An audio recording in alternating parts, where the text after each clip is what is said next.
ओम नमः शिवाय। ಭಾರತ್ ಮಾತಾ ಶಿವಶಕ್ತಿ ಅವತಾರ್ ಪರಮಾತ್ಮ ವಾಣಿ. ಓಂ. ಪಿತಾಶ್ರೀ ಶಿವ ತಂದೆಯ ನೆನಪಿದೆಯೇ? ಮುರಳಿಯ ದಿನಾಂಕ 4/6/2026. ಪ್ರಾತಃ ಕ್ಲಾಸ್. ಓಂ ನಮಃ ಶಿವಾಯ್. ಹೀರೋ ಪಾತ್ರಧಾರಿ ಮಕ್ಕಳೇ, ತಂದೆಯು ಬಂದು ಓದಿಸುತ್ತಿದ್ದಾರೆ. ಅವರ ಗೌರವವನ್ನು ಉಳಿಸಿಕೊಳ್ಳದಿದ್ದರೆ ಬಹಳ ಕಠಿಣ ಶಿಕ್ಷೆ ಸಿಗುವುದು. ವಿಕಾರಗಳಿಗೆ ಹೋಗುವವರಿಗೆ ಅಥವಾ ಶಿವಬಾಬಾರಿಗೆ ಬಹಳ ಗ್ಲಾನಿ ಮಾಡಿಸಲು ನಿಮಿತ್ತರಾಗುವವರಿಗೆ ಅತ್ಯಂತ ಕಠಿಣ ಶಿಕ್ಷೆ ಸಿಗುವುದು. ಓಂ ನಮಃ ಶಿವಾಯ್. ಆತ್ಮಿಕ ತಂದೆಯು ಆತ್ಮಿಕ ಮಕ್ಕಳಿಗೆ ತಿಳಿಸಿಕೊಡುತ್ತಿದ್ದಾರೆ. ನೀವು ಈ ಪಾಠಶಾಲೆಯಲ್ಲಿ ಕುಳಿತು ಉನ್ನತ ಪದವಿಯನ್ನು ಪಡೆಯುತ್ತೀರಿ. ನಾವು ಸ್ವರ್ಗದಲ್ಲಿ ಅತ್ಯಂತ ಶ್ರೇಷ್ಠ ಪದವಿಯನ್ನು ಪಡೆಯುತ್ತೇವೆ ಎಂದು ಹೃದಯದಲ್ಲಿ ತಿಳಿದುಕೊಂಡಿದ್ದೀರಿ. ಇಂತಹ ಮಕ್ಕಳಿಗೆ ಬಹಳ ಸಂತೋಷವಿರಬೇಕು. ಒಂದು ವೇಳೆ ಈ ನಿಶ್ಚಯವಿದ್ದರೆ ಎಲ್ಲರೂ ಒಂದೇ ರೀತಿ ಇರುವುದಿಲ್ಲ. ಮೊದಲನೆಯ ನಂಬರ್ನಿಂದ ಕೊನೆಯ ನಂಬರ್ವರೆಗೆ ಇರುತ್ತಾರೆ. ಪರೀಕ್ಷೆಯಲ್ಲೂ ಕೂಡ ಮೊದಲನೆಯ ನಂಬರ್ನಿಂದ ಕೊನೆಯ ನಂಬರ್ವರೆಗೆ ಇರುತ್ತಾರೆ. ಕೆಲವರು ಫೇಲ್ ಆಗುತ್ತಾರೆ, ಕೆಲವರು ಪಾಸ್ ಆಗುತ್ತಾರೆ. ಪ್ರತಿಯೊಬ್ಬರು ತಮ್ಮ ಹೃದಯವನ್ನು ಕೇಳಿಕೊಳ್ಳಿ. ಬಾಬಾ ನಮ್ಮನ್ನು ಇಷ್ಟು ಶ್ರೇಷ್ಠರನ್ನಾಗಿ ಮಾಡುತ್ತಿದ್ದಾರೆ. ನಾನು ಎಲ್ಲಿಯವರೆಗೆ ಯೋಗ್ಯನಾಗಿದ್ದೇನೆ? ಇಂತಹವರಿಗಿಂತ ನಾನು ಒಳ್ಳೆಯವನಾಗಿದ್ದೇನೆಯೇ ಅಥವಾ ಕಡಿಮೆ ಇದ್ದೇನೆಯೇ? ಇದು ಶಿಕ್ಷಣ ಆಗಿದೆ ಅಲ್ಲವೇ? ಪರೀಕ್ಷೆಯಲ್ಲಿ ಯಾರು ದುರ್ಬಲರಾಗಿರುತ್ತಾರೋ ಅವರು ಕೆಳಗೆ ಹೋಗುತ್ತಾರೆ ಎಂದು ಕಂಡುಬರುತ್ತದೆ. ಮಾನಿಟರ್ ಕೂಡ ಆಗಿದ್ದರೂ ಸಹ ಯಾವುದಾದರೂ ವಿಷಯದಲ್ಲಿ ದುರ್ಬಲರಾಗಿದ್ದರೆ ಕೆಳಗೆ ಹೋಗುತ್ತಾರೆ. ಯಾರೋ ಒಬ್ಬರು ಸ್ಕಾಲರ್ಶಿಪ್ ಪಡೆಯುತ್ತಾರೆ. ಇದು ಕೂಡ ಶಾಲೆಯಾಗಿದೆ. ನಾವೆಲ್ಲರೂ ಓದುತ್ತಿದ್ದೇವೆ ಎಂದು ನಿಮಗೆ ತಿಳಿದಿದೆ. ಇದರಲ್ಲಿ ಮೊದಲನೆಯ ಗುರುತು ಪವಿತ್ರತೆಯಾಗಿದೆ. ಪವಿತ್ರರನ್ನಾಗಿ ಮಾಡಲು ತಂದೆಯನ್ನು ಕರೆದಿದ್ದೀರಿ. ಕ್ರಿಮಿನಲ್ ದೃಷ್ಟಿ ಕೆಲಸ ಮಾಡಿದರೆ ನೀವೇ ಅನುಭವಿಸುತ್ತೀರಿ. ಬಾಬಾರಿಗೆ ಪತ್ರ ಬರೆಯುತ್ತಾರೆ ಕೂಡ. ಬಾಬಾ, ನಾವು ಈ ವಿಷಯದಲ್ಲಿ ದುರ್ಬಲರಾಗಿದ್ದೇವೆ ಎಂದು. ನಾವು ಇಂತಹ ವಿಷಯದಲ್ಲಿ ಬಹಳ ದುರ್ಬಲರಾಗಿದ್ದೇವೆ ಎಂದು ವಿದ್ಯಾರ್ಥಿಯ ಬುದ್ಧಿಯಲ್ಲಿ ಅವಶ್ಯವಾಗಿ ಬರುತ್ತದೆ. ನಾವು ಫೇಲ್ ಆಗುತ್ತೇವೆ ಎಂದು ಕೆಲವರು ತಿಳಿದುಕೊಳ್ಳುತ್ತಾರೆ. ಇದರಲ್ಲಿ ಮೊದಲನೇ ನಂಬರ್ನ ವಿಷಯ ಪವಿತ್ರತೆಯಾಗಿದೆ. ಬಾಬಾ, ನಾವು ಸೋಲನ್ನು ಅನುಭವಿಸಿದೆವು ಎಂದು ಬಹಳಷ್ಟು ಮಂದಿ ಬರೆಯುತ್ತಾರೆ. ಇದಕ್ಕೆ ಏನೆನ್ನಬೇಕು? ಈಗ ನಾನು ಮೇಲೆ ಏರಲು ಸಾಧ್ಯವಿಲ್ಲ ಎಂದು ಅವರ ಹೃದಯದಲ್ಲಿ ಬರುತ್ತದೆ. ನೀವು ಪವಿತ್ರ ಪ್ರಪಂಚವನ್ನು ಸ್ಥಾಪಿಸುತ್ತೀರಿ ಅಲ್ಲವೇ? ನಿಮ್ಮ ಗುರಿ ಉದ್ದೇಶವೇ ಇದಾಗಿದೆ. ತಂದೆಯೂ ಹೇಳುತ್ತಾರೆ, ಮಕ್ಕಳೇ, ನನ್ನೊಬ್ಬನನ್ನೇ ನೆನಪು ಮಾಡಿ ಮತ್ತು ಪವಿತ್ರರಾಗಿರಿ. ಆಗ ಈ ಮನೆತನಕ್ಕೆ ಹೋಗಬಹುದು. ಇವರು ಇಷ್ಟು ಶ್ರೇಷ್ಠ ಪದವಿಯನ್ನು ಪಡೆಯಲು ಸಾಧ್ಯವೇ ಅಥವಾ ಇಲ್ಲವೇ ಎಂದು ಶಿಕ್ಷಕರಿಗೆ ತಿಳಿದಿರುತ್ತದೆ. ಅವರು ಸುಪ್ರೀಂ ಟೀಚರ್ ಆಗಿದ್ದಾರೆ.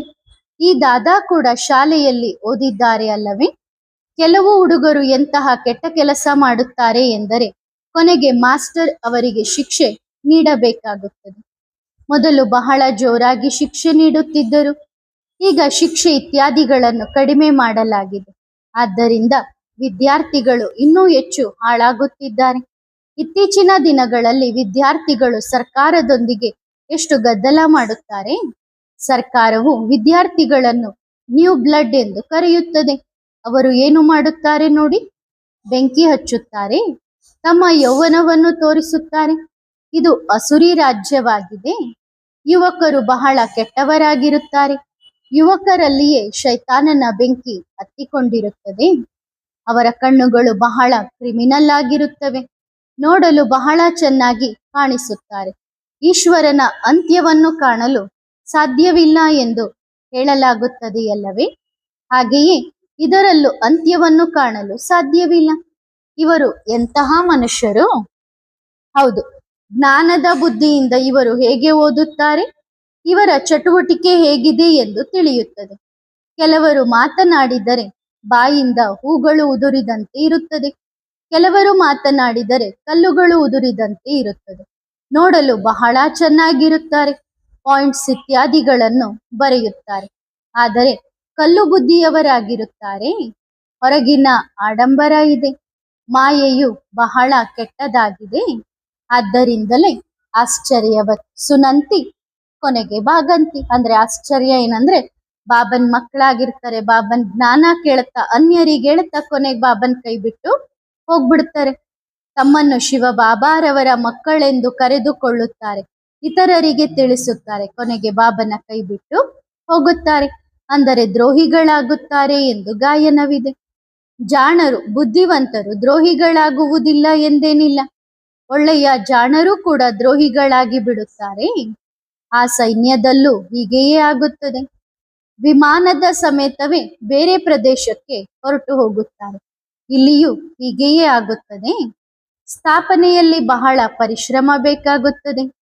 ಮಕ್ಕಳಿಗೂ ಶಿಕ್ಷಣದಲ್ಲಿ ಪರಿಶ್ರಮ, ಶಿಕ್ಷಕರಿಗೂ ಓದಿಸುವುದರಲ್ಲಿ ಪರಿಶ್ರಮವಿರುತ್ತದೆ. ಇವರು ಎಲ್ಲರಿಗೂ ತೊಂದರೆ ಕೊಡುತ್ತಾರೆ. ಓದುವುದಿಲ್ಲ ಎಂದು ಕಂಡು ಬಂದಾಗ ಇವರಿಗೆ ಕೋಲಿನಿಂದ ಹೊಡೆಯಬೇಕು ಎನಿಸುತ್ತದೆ. ಶಾಲೆಯಲ್ಲಿ ಕೋಲನ್ನು ಬಳಸುತ್ತಾರಲ್ಲವೇ, ಇವರು ತಂದೆಯಾಗಿದ್ದಾರೆ. ತಂದೆಯು ಏನನ್ನೂ ಹೇಳುವುದಿಲ್ಲ. ತಂದೆಯ ಬಳಿ ಕಾನೂನು ಇಲ್ಲ. ಇಲ್ಲಿ ಸಂಪೂರ್ಣವಾಗಿ ಶಾಂತವಾಗಿರಬೇಕು. ತಂದೆಯು ಸುಖದಾತ, ಪ್ರೇಮದ ಸಾಗರನಾಗಿದ್ದಾರೆ. ಆದ್ದರಿಂದ ಮಕ್ಕಳ ನಡತೆಯು ದೇವತೆಗಳಂತೆ ಇರಬೇಕು. ಬಾಬಾ ಯಾವಾಗಲೂ ಹೇಳುತ್ತಾರೆ, ನೀವು ಪದ್ಮಾಪದಂ ಭಾಗ್ಯಶಾಲಿಗಳಾಗಿದ್ದೀರಿ ಎಂದು. ಆದರೆ ಪದ್ಮಾಪದಂ ದೌರ್ಭಾಗ್ಯಶಾಲಿಗಳು ಆಗುತ್ತೀರಿ. ಯಾರು ಫೇಲ್ ಆಗುತ್ತಾರೋ ಅವರನ್ನು ದೌರ್ಭಾಗ್ಯಶಾಲಿಗಳೆಂದೇ ಕರೆಯುತ್ತಾರೆ ಅಲ್ಲವೇ. ಕೊನೆಯವರೆಗೂ ಇದು ನಡೆಯುತ್ತಲೇ ಇರುತ್ತದೆ ಎಂದು ಬಾಬಾರಿಗೆ ಗೊತ್ತಿದೆ. ಯಾರಾದರೊಬ್ಬರು ಮಹಾನ್ ದೌರ್ಭಾಗ್ಯಶಾಲಿಗಳು ಅವಶ್ಯವಾಗಿ ಆಗುತ್ತಾರೆ. ಅವರ ನಡತೆ ಹೇಗಿರುತ್ತದೆ ಎಂದರೆ ಇವರು ಇಲ್ಲಿ ಉಳಿಯಲು ಸಾಧ್ಯವಿಲ್ಲ ಎಂದು ಅರ್ಥವಾಗುತ್ತದೆ. ಇಷ್ಟು ಶ್ರೇಷ್ಠರಾಗಲು ಯೋಗ್ಯರಲ್ಲ. ಎಲ್ಲರಿಗೂ ದುಃಖವನ್ನೇ ಕೊಡುತ್ತಾ ಇರುತ್ತಾರೆ. ಸುಖ ಕೊಡಲು ಬರುವುದೇ ಇಲ್ಲ. ಅವರ ಸ್ಥಿತಿ ಏನಾಗಬಹುದು? ಬಾಬಾ ಯಾವಾಗಲೂ ಹೇಳುತ್ತಾರೆ, ನಿಮ್ಮನ್ನು ನೀವು ಸಂಭಾಳಿಸಿಕೊಳ್ಳಿ. ಇದು ಕೂಡ ನಾಟಕದ ಅನುಸಾರ ಅವಶ್ಯವಾಗಿ ನಡೆಯಬೇಕಿದೆ. ಸಣ್ಣ ವಿಷಯದಲ್ಲೂ ಕೋಪದ ಭೂತ ತಕ್ಷಣವೇ ಬರುತ್ತದೆ. ಮುಖವು ಮಂಗನಂತಾಗಿ ಕಬ್ಬಿಣಕ್ಕಿಂತಲೂ ಕೀಳಾಗಿ ಬಿಡುತ್ತಾರೆ. ಅದು ಕೂಡ ಒಳ್ಳೆಯ ಫಸ್ಟ್ ಕ್ಲಾಸ್ ಮಕ್ಕಳೇ ಆ ರೀತಿಯಾಗುತ್ತಾರೆ. ಬಹಳಷ್ಟು ಮಕ್ಕಳು ಕೋಪಕ್ಕೆ ಒಳಗಾಗಿ ತಂದೆಗೆ ಪತ್ರವನ್ನೂ ಬರೆಯುವುದಿಲ್ಲ. ಪಾಪ, ಅವರ ಸ್ಥಿತಿ ಏನಾಗಬಹುದು? ತಂದೆಯು ಪ್ರತಿದಿನ ತಿಳಿಸಿಕೊಡುತ್ತಾರೆ, ಎಲ್ಲರಿಗೂ ಸದ್ಗತಿ ಕೊಡುವವರು ತಂದೆಯಾಗಿದ್ದಾರೆ ಅಲ್ಲವೇ. ತಂದೆಯೂ ಹೇಳುತ್ತಾರೆ, ನಾನು ಎಲ್ಲರ ಕಲ್ಯಾಣ ಮಾಡಲು ಬಂದಿದ್ದೇನೆ. ಇಂದು ಎಲ್ಲರಿಗೂ ಸದ್ಗತಿ ಕೊಡುತ್ತೇನೆ, ನಾಳೆ ಮತ್ತೆ ದುರ್ಗತಿಯಾಗುತ್ತದೆ. ನಿನ್ನೆ ನಾವು ವಿಶ್ವದ ಮಾಲೀಕರಾಗಿದ್ದೆವು, ಇಂದು ಗುಲಾಮರಾಗಿದ್ದೇವೆ ಎಂದು ನೀವು ಹೇಳುತ್ತೀರಿ. ಈಗ ಇಡೀ ವೃಕ್ಷವು ನಿಮ್ಮ ಬುದ್ಧಿಯಲ್ಲಿದೆ. ಇದು ಅದ್ಭುತವಾದ ವೃಕ್ಷವಾಗಿದೆ. ಇದು ಒಂದು ವೃಕ್ಷವಾಗಿದೆ. ಇದರ ಆಯುಷು ಎಷ್ಟು ಎಂಬುದು ಮನುಷ್ಯರಿಗೆ ತಿಳಿದಿಲ್ಲ. ವೃಕ್ಷಕ್ಕೆ ಅವಶ್ಯವಾಗಿ ಆಯುಷು ಇರಲೇಬೇಕು ಅಲ್ಲವೇ. ಇದನ್ನು ಕಲ್ಪವೃಕ್ಷ ಎಂದು ಕರೆಯಲಾಗುತ್ತದೆ. ಕಲ್ಪದಲ್ಲಿ ಎಷ್ಟು ವರ್ಷಗಳಿವೆ ಎಂದು ಯಾರಿಗೂ ಗೊತ್ತಿಲ್ಲ. ಈಗ ನಿಮಗೆ ತಿಳಿದಿದೆ, ಕಲ್ಪ ಎಂದರೆ ಸಂಪೂರ್ಣ 5,000 ವರ್ಷಗಳು ಎಂದು. 5,000 ವರ್ಷಗಳ ನಿಖರವಾದ ವೃಕ್ಷವಾಗಿದೆ. 1 ಸೆಕೆಂಡ್ ಕೂಡ ವ್ಯತ್ಯಾಸವಾಗಲು ಸಾಧ್ಯವಿಲ್ಲ. ಈ ಅಪಾರ ವೃಕ್ಷದ ಅಂದ್ರೆ ಬೇಹದ್ದಿನ ವೃಕ್ಷದ ಜ್ಞಾನವು ಈಗ ನಿಮಗೆ ಸಿಗುತ್ತಿದೆ. ಜ್ಞಾನ ನೀಡುವವರು ವೃಕ್ಷಪತಿಯಾಗಿದ್ದಾರೆ. ಬೀಜ ಎಷ್ಟು ಚಿಕ್ಕದಾಗಿದೆ, ಅದರಿಂದ ಹಣ್ಣು ಎಷ್ಟು ದೊಡ್ಡದಾಗಿ ಬರುತ್ತದೆ ನೋಡಿ. ಇದು ಮತ್ತೆ ಅದ್ಭುತವಾದ ವೃಕ್ಷವಾಗಿದೆ. ಇದರ ಬೀಜ ಬಹಳ ಚಿಕ್ಕದಾಗಿದೆ. ಆತ್ಮವು ಎಷ್ಟು ಚಿಕ್ಕದಾಗಿದೆ. ತಂದೆಯೂ ಕೂಡ ಬಹಳ ಚಿಕ್ಕವರಾಗಿದ್ದಾರೆ. ಈ ಕಣ್ಣುಗಳಿಂದ ನೋಡಲು ಸಾಧ್ಯವಿಲ್ಲ. ವಿವೇಕಾನಂದರ ಬಗ್ಗೆ ಹೇಳುತ್ತಾರೆ, ಅವರು ರಾಮಕೃಷ್ಣರ ಮುಂದೆ ಕುಳಿತಿದ್ದಾಗ ಅವರಿಂದ ಒಂದು ಜ್ಯೋತಿ ಹೊರಬಂದು ನನ್ನಲ್ಲಿ ಲೀನವಾಯಿತು ಎಂದು ಅವರು ಹೇಳಿದರು. ಇಂತಹ ಯಾವುದೇ ಜ್ಯೋತಿ ಹೊರಬಂದು ಮತ್ತೆ ಲೀನವಾಗಲು ಸಾಧ್ಯವಿಲ್ಲ. ಏನು ಹೊರಬಂತು?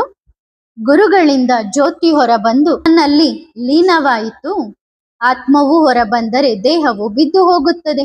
ಇದು ಏನು ರಹಸ್ಯ ಎಂದು ಅವರಿಗೆ ಅರ್ಥವಾಗುವುದಿಲ್ಲ. ಇಂತಹ ಸಾಕ್ಷಾತ್ಕಾರಗಳು ಬಹಳಷ್ಟು ನಡೆಯುತ್ತವೆ, ಆದರೆ ಜನರು ಅದನ್ನು ನಂಬುತ್ತಾರೆ. ನಂತರ ಎಷ್ಟು ಮಹಿಮೆ ಮಾಡುತ್ತಾರೆ. ಭಗವಂತನೂ ಹೇಳುತ್ತಾರೆ, ಯಾವುದೇ ಮನುಷ್ಯನಿಗೆ ಮಹಿಮೆ ಇಲ್ಲ. ಮಹಿಮೆ ಇರುವುದು ಈ ದೇವತೆಗಳಿಗೆ ಮತ್ತು ದೇವತೆಗಳನ್ನಾಗಿ ಮಾಡಿದವರಿಗೆ. ಬಾಬಾ ಬಹಳ ಒಳ್ಳೆಯ ಕಾರ್ಡ್ ಮಾಡಿಸಿದ್ದರು.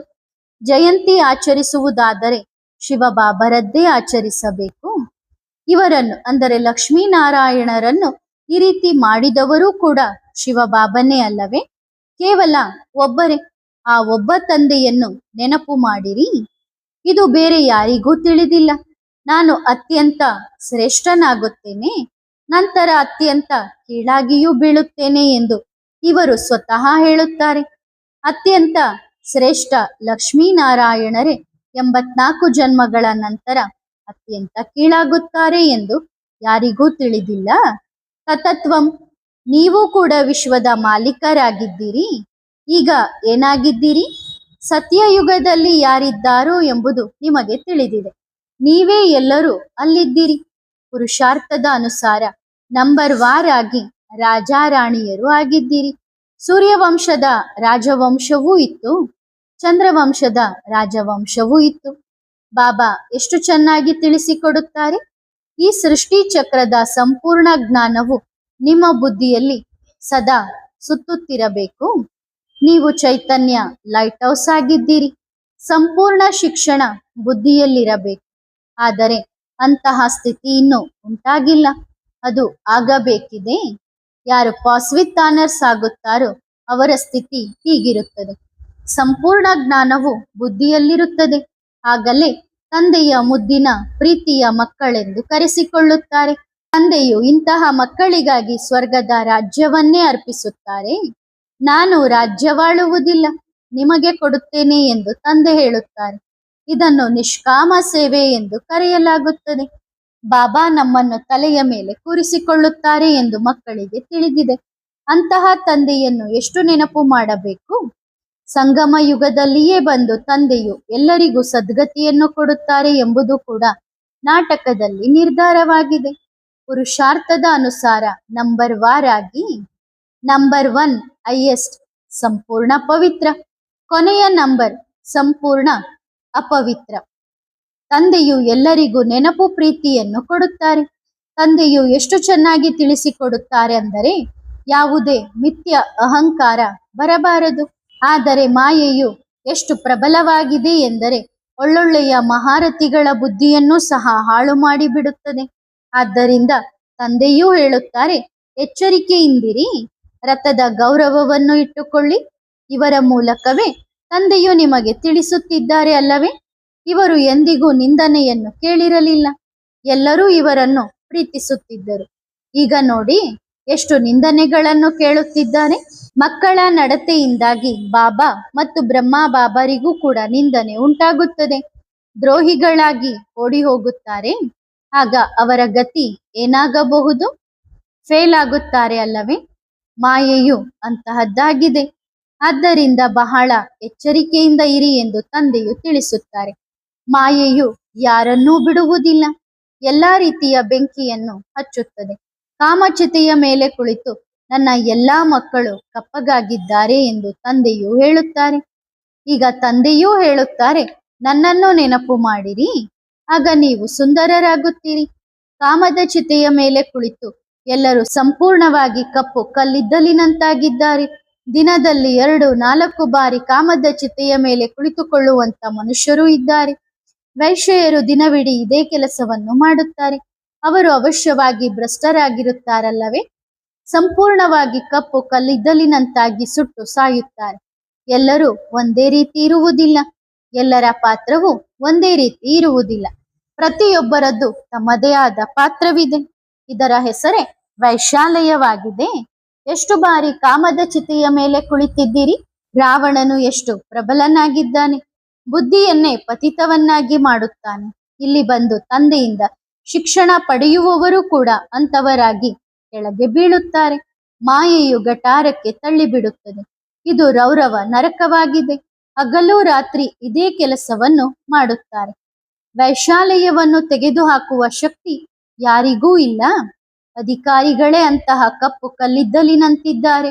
ಇನ್ನು ಅವರು ಹೇಗೆ ತೆಗೆದುಹಾಕುತ್ತಾರೆ? ಪ್ರಪಂಚದ ಸ್ಥಿತಿ ಬಹಳ ಹದಗೆಟ್ಟಿದೆ. ತಂದೆಯ ನೆನಪಿಲ್ಲದೆ ಕ್ರಿಮಿನಲ್ ಕಣ್ಣುಗಳು ಸಿವಿಲ್ ಆಗಲು ಸಾಧ್ಯವಿಲ್ಲ. ಆದ್ದರಿಂದಲೇ ಸೂರದಾಸನ ಕಥೆ ಇದೆ.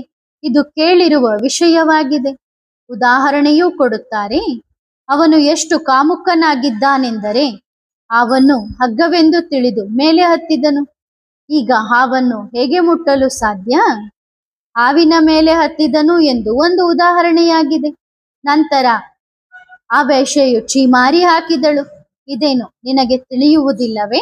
ವಿಷಯ ವಿಕಾರಗಳ ಹಿಂದೆ ಇಷ್ಟು ಕುರುಡನಾಗಿದ್ದೀಯಾ? ಆಗ ಅವನಿಗೆ ಕೋಪ ಬಂದು ಕಣ್ಣುಗಳನ್ನೇ ಕಿತ್ತು ಹಾಕಿದನು. ತಂದೆಯೂ ಹೇಳುತ್ತಾರೆ, ಎಲ್ಲರೂ ಕುರುಡನ ಮಕ್ಕಳಾದ ಕುರುಡರೇ ಆಗಿದ್ದಾರೆ. ಈಗ ಮಕ್ಕಳಿಗೆ ಜ್ಞಾನದ ಮೂರನೇ ನೇತ್ರ ಸಿಗುತ್ತಿದೆ. ಅಜ್ಞಾನ ಅಂದರೆ ಕತ್ತಲು. ನೀವು ಅಜ್ಞಾನಿ ಕುರುಡರು ಎಂದು ಹೇಳುತ್ತಾರೆ. ಈಗ ಜ್ಞಾನವು ಗುಪ್ತವಾಗಿದೆ. ಇದರಲ್ಲಿ ಮಾತನಾಡುವಂತಹದ್ದು ಏನೂ ಇಲ್ಲ. ಒಂದು ಸೆಕೆಂಡ್ನಲ್ಲಿ ಸಂಪೂರ್ಣ ಜ್ಞಾನವು ಬರುತ್ತದೆ. ಜ್ಞಾನವು ಅತ್ಯಂತ ಸುಲಭವಾಗಿದೆ. ಆದರೂ ಕೊನೆಯವರೆಗೂ ಮಾಯೆಯ ಪರೀಕ್ಷೆಗಳು ನಡೆಯುತ್ತಲೇ ಇರುತ್ತವೆ. 4-6 ಆಣೆಯಷ್ಟು ಸ್ಥಿತಿಯಲ್ಲಿರುವುದು ಕೂಡ ಕಷ್ಟವಾಗುತ್ತದೆ. ಈ ಸಮಯದಲ್ಲಿ ಬಿರುಗಾಳಿಯ ಮಧ್ಯದಲ್ಲಿದ್ದೀರಿ.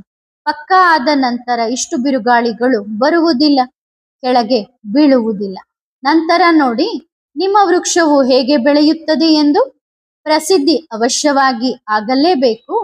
ಸ್ವಲ್ಪ ವಿನಾಶವಾದಾಗ ಬಹಳ ಎಚ್ಚರಿಕೆಯಿಂದಿರುತ್ತಾರೆ. ಆಗ ತಂದೆಯ ನೆನಪಿಗೆ ತಕ್ಷಣವೇ ಅಂಟಿಕೊಳ್ಳುತ್ತಾರೆ.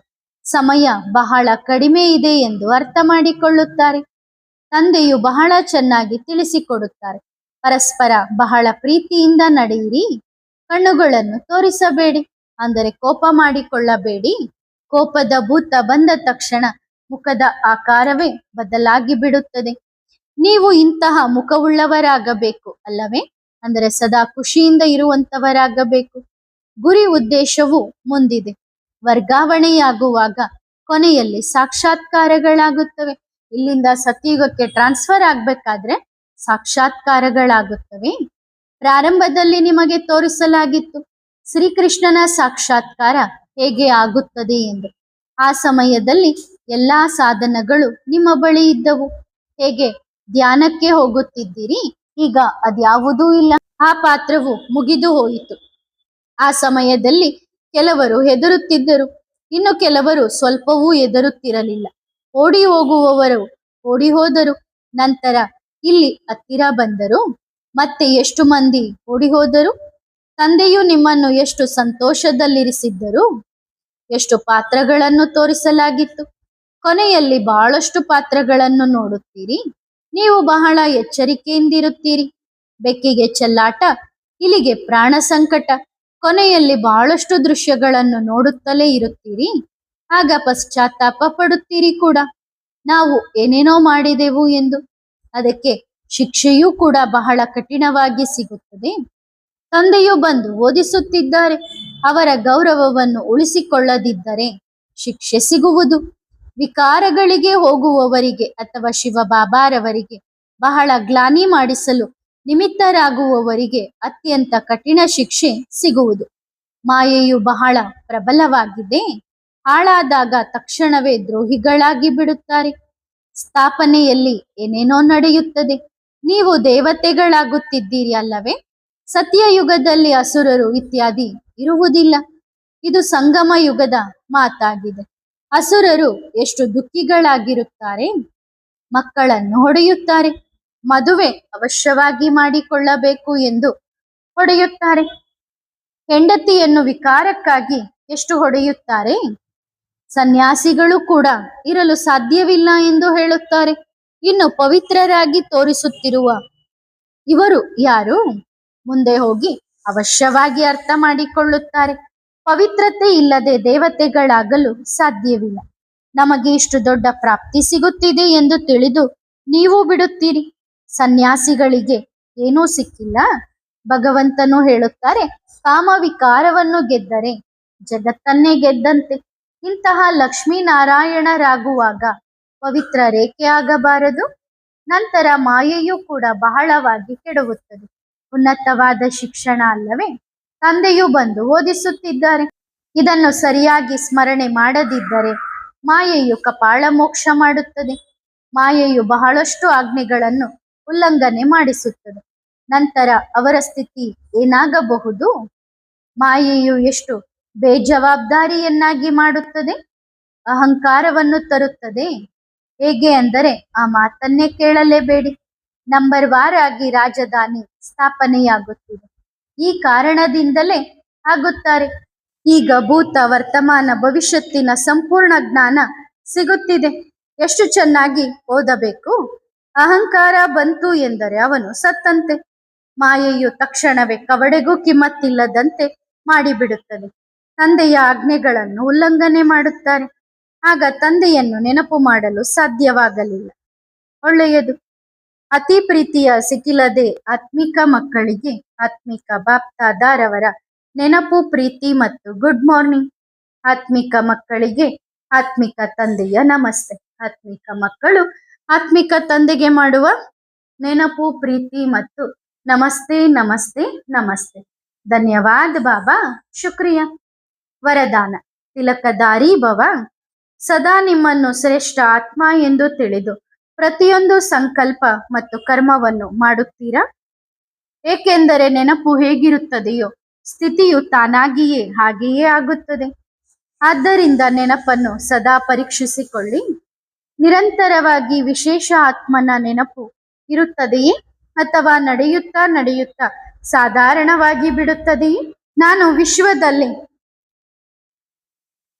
ನಾನು ವಿಶ್ವದಲ್ಲಿ ಬ್ರಾಹ್ಮಣ ಜುಟ್ಟಿನ ಸಮಾನ ಆಗಿದ್ದೇನೆ ಎಂಬ ನಿಮ್ಮ ಕರ್ತವ್ಯ ಸದಾ ನೆನಪಿರಲಿ.